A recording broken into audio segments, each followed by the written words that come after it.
Cosmic here. Welcome to the channel, and today we're going to answer the question, how did your favorite game do in the fourth quarter of 2024? For those that are newer to the channel or just don't know the history of kind of this project that I've been starting, with the absence of the ICV2 reporter, well, anything to really talk about the North American market, I wanted to start a quarterly video series that gets into the different sales on just, well, the best resource that we have right now, TCG Player, looking at overall total sales of boxes, singles, and just to paint a better picture of the market overall, because I do think that we are getting a little bit towards the end of the bubble just with the way that the market is going. So part of this is going to be an ongoing series talking about how each quarter has done, and then at the end of it talking about any type of industry highlights that might have happened between new game releases, end of service announcements, whatever it might be, right, to kind of encapsulate where the market is at. Again, I think there's a lot of cool stuff that has happened, in this post-COVID timeline in terms of where things are at with the marketing growing, and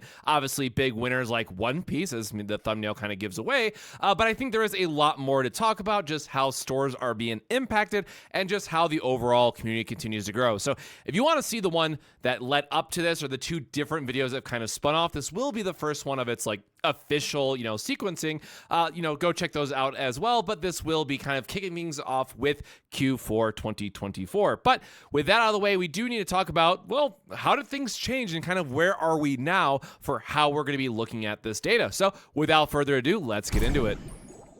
So yes, we do have a little bit change. If you were to pull up my two videos, look at them side by side, I do have to acknowledge that some things have changed. I did talk to quite a few store owners, try to get more feedback, and the biggest thing that they had told me is that, you should also include case breakdowns. Now, I do have a little bit of a breakdown I'll just put up here of just the screenshot of, single boxes moved versus complete sealed cases. And outside of, Flesh and Blood and Grand Archive, single boxes still are the majority of sales that we're seeing for any of these individual titles. However, you'll also notice that, looking at these just kind of side by side, there is a big number shift. And kind of the other part of that too is because this is only the second time that I've done this and I didn't really have a good sense yet of what was a fair time range to use, I am looking at, it was originally like a 4 to 5 week window period to now we're looking at 5 or 6 for some of these, just depending on how it gets cut off in the data and what have you. So we are looking at a little bit broader of a lens, but ultimately this is going to be based around the first 6 weeks of a card game's release. Some of that is going to be like the 2 weeks leading up based on when pre-orders happen. A lot more to talk about that when we get to Magic. And then part of that is going to also be the weeks after the launch when you have some of that trickle off from the effect and kind of a couple extra boxes moving. But generally speaking, the vast majority of your sales are going to be in like that 6 week window, which is really what I was trying to encapsulate, right? If a set comes out in like October versus December, and if I were to just look at all of Q4, well, then you'd have very different numbers and it'd be a very skewed look, right? So in terms of a just overall best comparison, and like it is, that's not perfect, but for an overall best comparison, what we're going to be looking at again is going to be drilled down to those 6 weeks. Now, the other thing to mention here is that, yes, things like Pokemon and Star Wars especially saw a little bit too, right? The bigger games are going to have more of a sell-through rate, meaning they're going to go beyond that 6 week window that we're going to be talking about exclusively here. So things like Pokemon, Magic the Gathering, and Yu-Gi-Oh!, and then Star Wars, again, had a kind of an interesting case there at the end, are really going to be things that sell more boxes long term. So when we were to actually look at the comparison from total One Piece boxes, to date over a comparable timeline, yes, Pokemon did sell more overall, but in that initial hype factor, yes, One Piece did take it.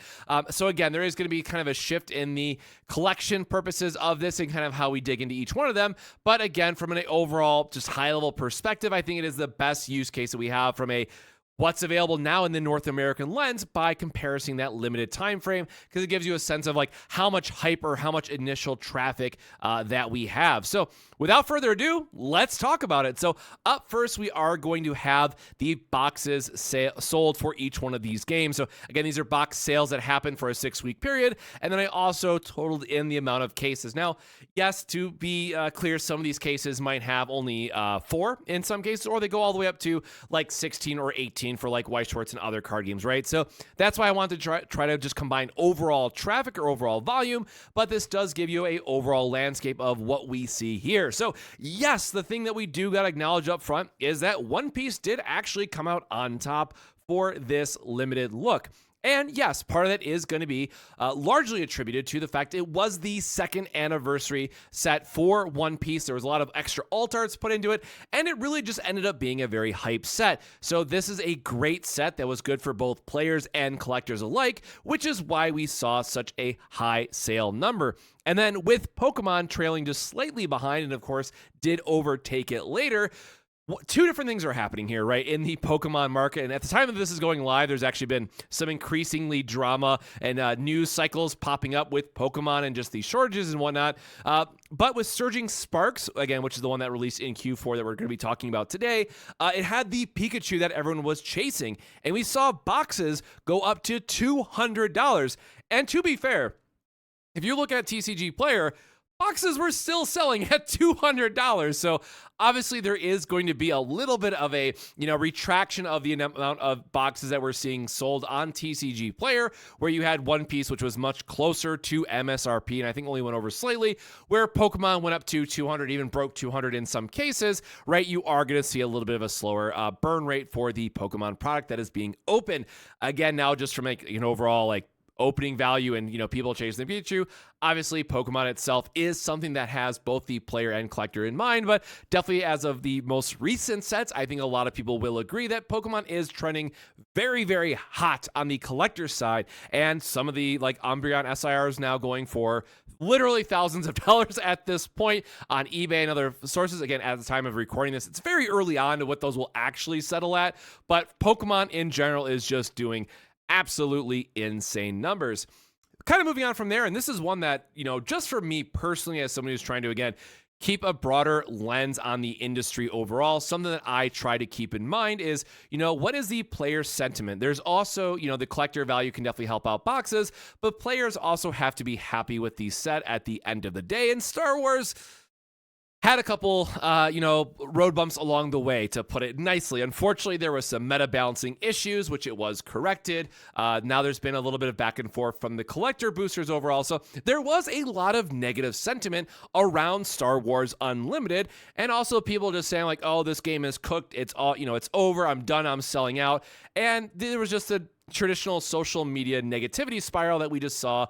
Again, Facebook, Twitter, Reddit, basically anywhere you look, there was just a surprisingly amount of high negativity that we saw around Star Wars Unlimited, compared to, and honestly to my shock, the amount of stuff that it sold in Q4. And also I went back to then compare this to the very early on, the ICV2 report that I did back in spring for, how much Star Wars had sold. And it was comparatively still very, very high. Now, again, it's hard to compare exactly a game that was at, peak coming out. A lot of people are excited about it. New game, history, and all that stuff. Obviously, that's always going to be the hypest time to get in. Lots of eyes on it, to now, basically a year later or several months or quarters down the road now, to a more established and kind of more expected market, right? That is where typically you do see games start to fall off a little bit, because that initial wave of people who might not be Star Wars fans, or, they just might not like the game after the initial impressions, they go, okay, I'm going to sell my collection. It's not as popular. So yes, I think from an overall market standpoint, and again, just thinking about this high level comparatively, just with the number of boxes and spoiler, which you're going to see with the number of singles as well, Star Wars Unlimited is still doing quite well. And I want to give just a huge shout out again, because I think it is something that's worth noting that, again, TCG Player only being a smaller lens, all things considered, but is still the best overall lens that we have in North America. It is still doing well by at least all the signs that we can see. And again, I want to apologize up front to, EU or people watching these videos from other regions. Card Market doesn't have volume. It just has the price sale. So there's not really another website that I can kind of lean into to check all of this. So definitely, let me know your thoughts down below if there's other resources that you might want to see me incorporate into this, or just other sites I might not be aware of that I can pull data from and try to put another layer onto this. But the other part I should have mentioned up front is obviously the TCG Player. This is only for North America. Moving on from there, we have Magic getting the number 4-ish spot there. But if you were to combine them, it would clearly overtake some of these other ones. But I was truly shocked to see how strong the collector's displays actually sold from just a volume perspective, right? It was right in line with the play boosters. And the thing that I do have to add here as kind of just a little bit of a caveat is that when we looked at the overall trending data, this actually spiked a lot earlier compared to every other TCG on this list. And yes, Foundations was just a fantastic set. It was obviously a rebirth of Standard, as it were, kind of a refocus. And it had elf waifus, I guess, right? I know some people are into that, but it did have some great artwork. Or if you like the Doubling Season kittens, I think it's just much more adorable artwork. But look, this was a set that ultimately had something for everyone, and at least from what I gathered from players who are, more invested in the game and currently playing, it was also nice for the meta overall. So, not too surprising that we then see the collector displays getting such a high amount of traffic here as well. And what was really shocking when I went to, I think it was like the Master Case displays is what it was properly called. Those were like $8,000 because it was 20 odd, display boosters of collectors. And some of those sold on TCG Player. So throughout this entire list, if we talk about the single item that sold for the most amount of money, shout out to Magic. You guys got it. But I think this also kind of depending on whichever side of the coin you're on, but this does shine a light on why Magic is doing more of these and just printing set after set after set to try to get more money out of its audience. And it is doing quite well, not only from providing attractive products that, well, people are clearly buying, but also just keeping up with it and getting more money out of their audience compared to a lot of these other games on this list. It does really feel like Magic is something that's going to continue to do this. And obviously, I am a little bit biased with the Final Fantasy, sets kind of around the corner, and I haven't, told myself I was going to buy anything just yet, but they keep getting such strong IPs that I would definitely expect Magic to kind of hold strong. Now, I'm not going to go through every single one of these as kind of, I am more or less just keeping this at a high level from a trending perspective, but again, those were the ones that I'll notice that were either a little bit different or just based on what I was hearing from a more, again, limited lens for as I am one person, right? At the end of the day, just trying to listen to community feedback or socials and what have you. Those are just kind of some interesting thoughts that had stuck out to me.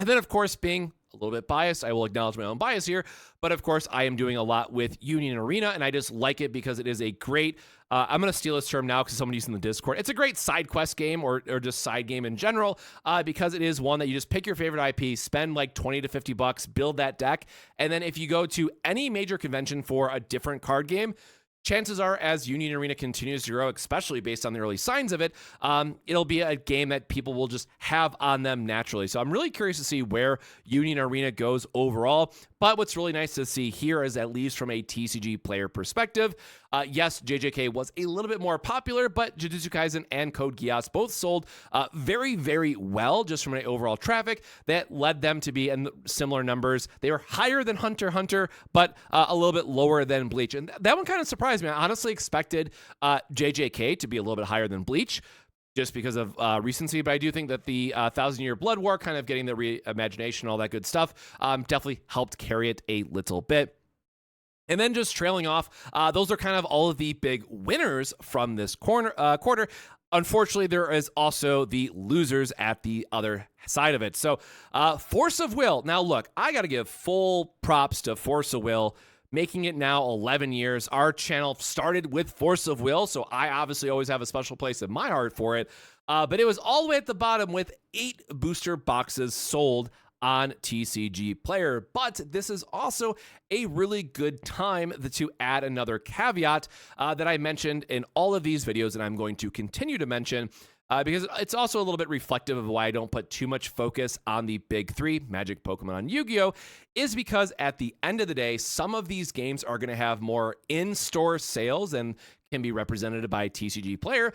And on the flip side of that coin, some of these games are going to be carried quite heavily by TCG Player and by those communities. So Force Will here lacking a little bit, but I would not be surprised to find if there are 1 or 2 stores out there that are supplying the greater community with products still to keep this game going. It's something that we saw time and time again with Final Fantasy trading card game. There was like really 3 stores that kind of held everything together and did a ton of online orders. Didn't always go through TCG Player because obviously if you knew those stores, you're not going to pay the extra 15% or whatever it was that's on TCG Player.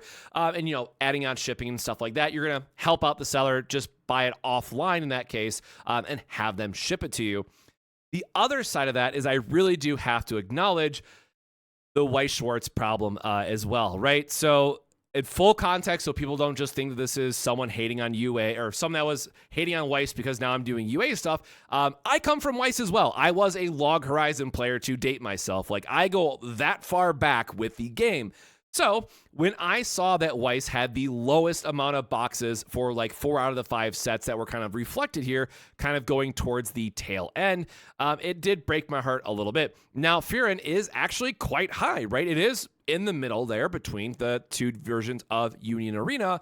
But if you are a company that has 5 sets coming out in a quarter and 4 of them are a flop, that's not good, right? So that is a little bit of a challenge in terms of how the overall market is going to respond to it. And then obviously sellers on TCG Player look at that and go, oh no, this isn't something that I can really, hold up myself. So that's where it becomes a question of like, right, does Weiss just need to get better, IPs? Obviously the pricing is lacking. Again, as someone who played through it and lived through those trenches, I'm allowed to say it. The pricing is god-awful. The tournament experience is obviously not great either. It is a free tournament. I know a lot of people will rush to defend that there are free tournaments and all that stuff.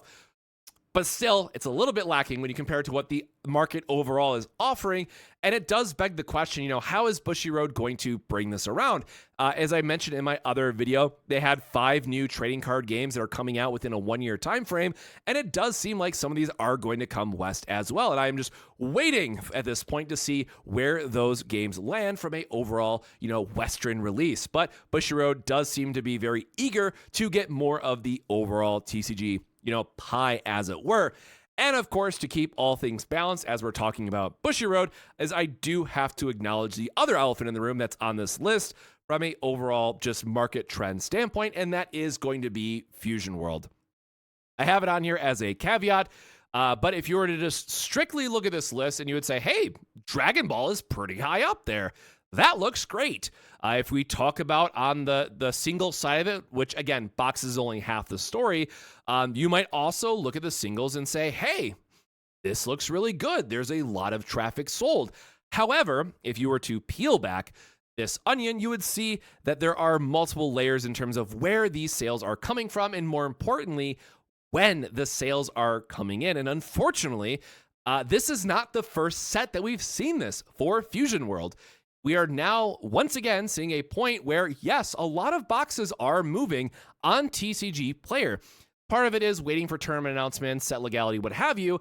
But when a card game has multiple sets back to back, where players are waiting for boxes to go under cost for stores and then buying up thousands of boxes, that is not sustainable by any means for a card game. Now, again, this is just the North American market, so we have no idea yet how this game is doing in other regions. And I do fully expect Japan, admittedly, to carry a lot of Fusion World because they don't have another Dragon Ball card game over there, right? They don't have Masters. So I do think from like an overall Bandai portfolio, that's going to carry it. But from a North American side, I would totally expect to see quite a number of stores that are saying, hey, I can't take loss after loss after loss like this, and we are going to see fewer and fewer sellers here in the very near future. Again, from just a overall traffic standpoint, and I saw this on Facebook in multiple groups, right? TCG Player posted their top 10 card games overall by grossing value and all that stuff of 2024, and Dragon Ball Fusion World was 9th or 10th, I forget now off the top of my head, but it was up there, and people were like, yeah, Fusion World, this is great. But again, it really has to, and part of the whole reason why I'm doing these style of videos, you really have to understand where these sales are coming from, the various data points that lead up to that, because if you're not, you're going to be very shocked when like the rug gets pulled from you, and then suddenly some of these games aren't getting the support that you would expect them to get anymore. On that same line, I know that Digimon is another game that is doing quite well compared to like what a lot of people had said about it. And they are doing now the global alignment, so maybe that helped as well. And then the other thing that I'm just now forgetting is Yu-Gi-Oh! Because I know some people are gonna be like, why is Yu-Gi-Oh! So low? I don't know why, but on TCG Player, cases just don't exist. Maybe the set just sold out super fast or whatever, but there was zero sales or zero information. There was not even a filter for cases data on Yu-Gi-Oh! So again, not that I focus a ton on Big Three just for the nature of these videos, but I was like, hey, where is this? And it wasn't there. So this is something that, we'll get the full picture later, but at the end of the day, Yu-Gi-Oh! Still top 5, right? So the last thing I'll say here, just from a boxes standpoint, is that when we're thinking about the card game industry overall, I think this did a really great job at solidifying that we are looking at a big 5, at least in North America, for what is being played at your local game store. And this is going to be really important, as I'm going to cover at the end when I talk about more of the industry updates.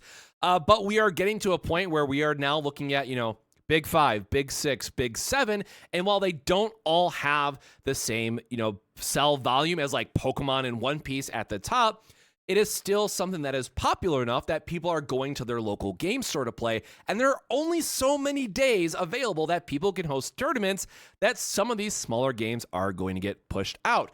So we do have to wait and kind of see what that looks like as we are getting two very big announcements or two very big titles later on in this year. So, Gundam did get confirmed and we're still waiting for Project K, but more about that as we get towards the end. Now, the other part, and I did add some more here, is the singles moved, right? So Boxes, I think, does a great job at just talking about a overall, hey, how much stuff moved? What are people buying? Where does it sit in the list? But for me, I think a really important additional story here is going to be, looking at singles, right? Because this is now talking more about, okay, what was the most played deck or one of the most popular decks of that format, and where does that really set in with the overall industry, right? How many singles and how many decks are we really seeing moved on TCG Player, right? Because you can make the argument that some people might buy 2 decks at a time, what have you. But if we're talking about One Piece doing 6,000 copies of Sanji as the most played or the most bought SR during that time period, all the way down to Final Fantasy TCG at 167 copies with Clive, there is going to be quite a bit of a range. And then also for those that are maybe seeing this view for the first time, this is looking at the super rare, as close as I can, get it, version of each of these card games. So keep in mind there is going to be a little bit of a discrepancy between, legends are going to be slightly less common compared to super rares in Japanese trading card games by comparison. So it's a little bit of a give and take in this situation, but I figured at least looking at overall sales metrics, this was about as close as I could get. And going from the previous time that I looked at all these singles, and I did like a 6-month time period, I think is what it was. Or no, it was 5 months. This does line up with kind of what I would expect. So I think this will be the view going forward. But again, this is something that I have. The only way I can improve on the data that is collected is by doing this process. And this is, by the way, the most effort I put in any of my videos, just from a strictly time perspective, to collect all this data, synthesize what is the story, what is the importance here. This takes longer than anything else on my channel. So, but I do come from a data background, so I do find this intrinsically interesting. So I am very excited to dig into it. But again, it is something that I don't know what these patterns are going to look like.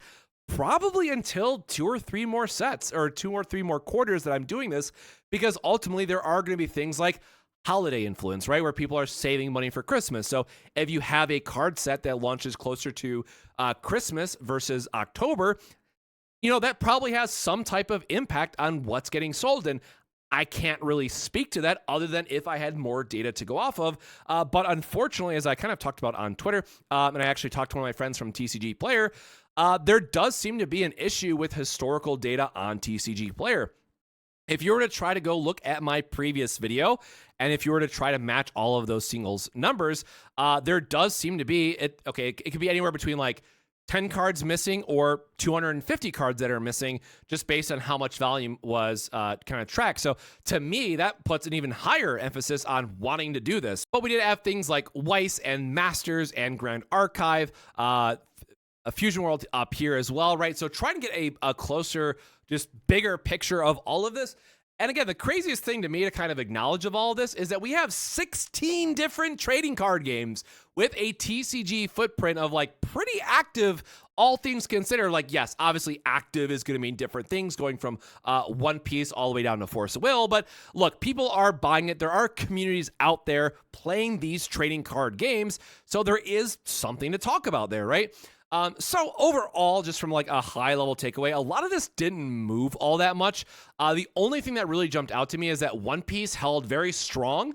We did see a lot of singles that were getting moved. When I talked to some people, it was just a great format shift, more competitive decks, all that nature. So it just was a great set to move stuff, where Lorcana actually dropped off pretty considerably when we look at purely a numbers perspective. Now, again, that can be because it was just a bad set. It didn't have as much meta relevancy. The legends or SRs just aren't as important, compared to looking at some of the other cards on the list. I think Shadowverse was also down slightly, if I remember correctly. But that is something that we can really only say as much as, we'll see what the next set brings us. But overall, from a high level trending perspective, Lorcana did take a little bit of a hit this quarter, where Digimon jumped up a few places by comparison. So again, that one really did surprise me just from a overall trending perspective. And then lastly, Fusion World being the new one that was added. Obviously, a lot of people are just buying this for nationals and things of that nature kind of last minute here.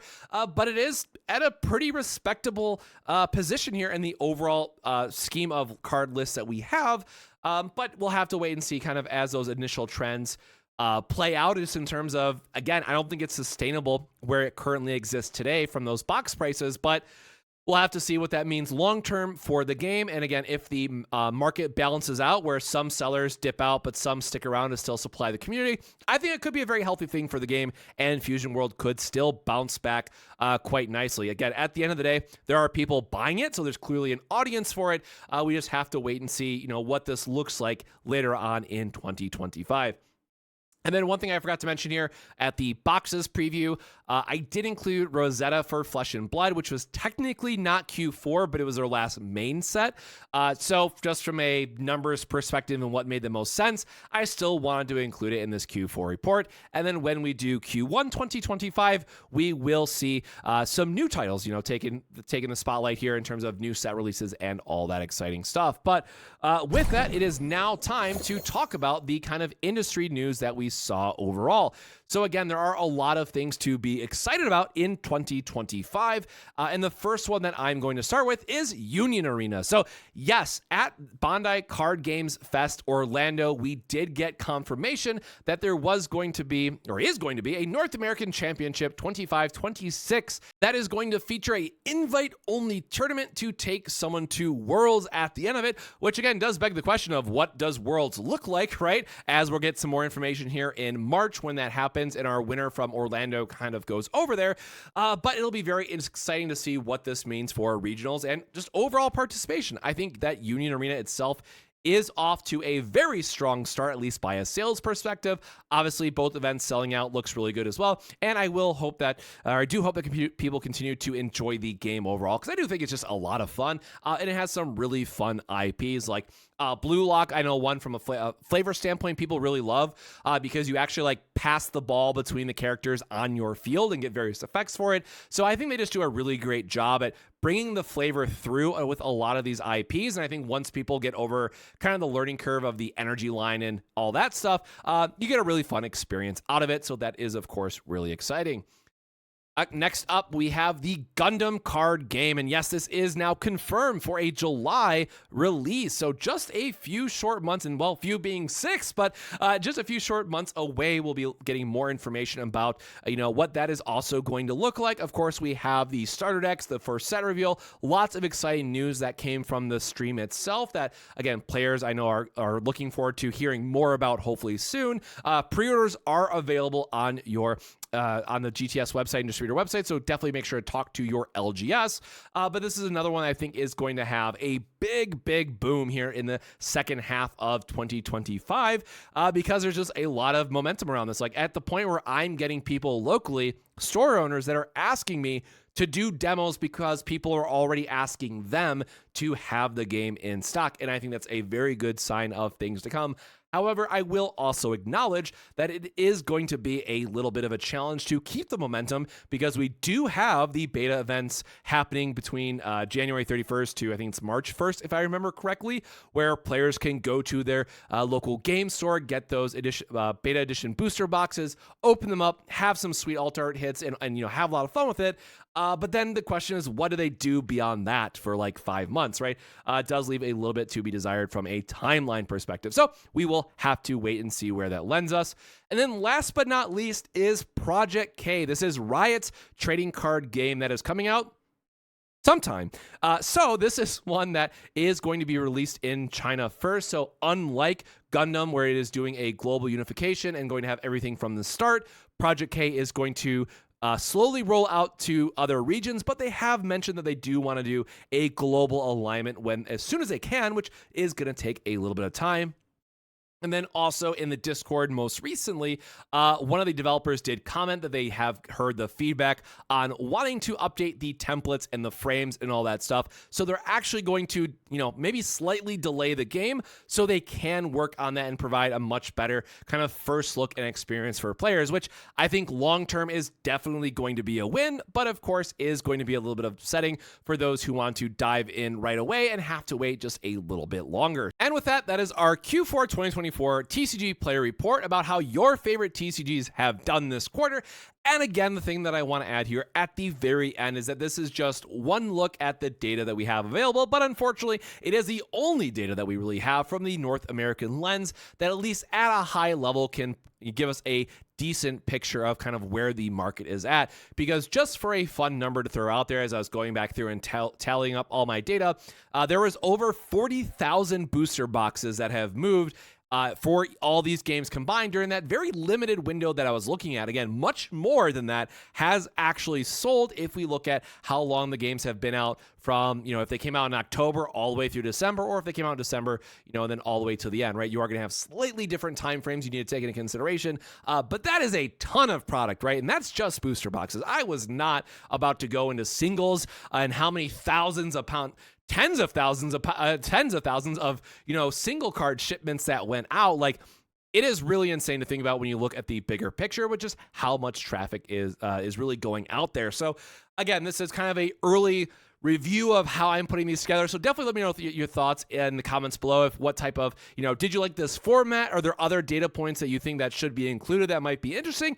Definitely let me know. This is just a fun little side video that I want to put on the channel. Again, because I think we're in a very interesting spot of the market overall, and just because I love it. It is fun to see kind of where things are going and be able to talk about the trends over the course of a year, because I think a year from now, the industry is going to look quite a bit different with these big titles that are coming out. So until next time, my friends, stay safe, stay hydrated, and we'll see you in the next video.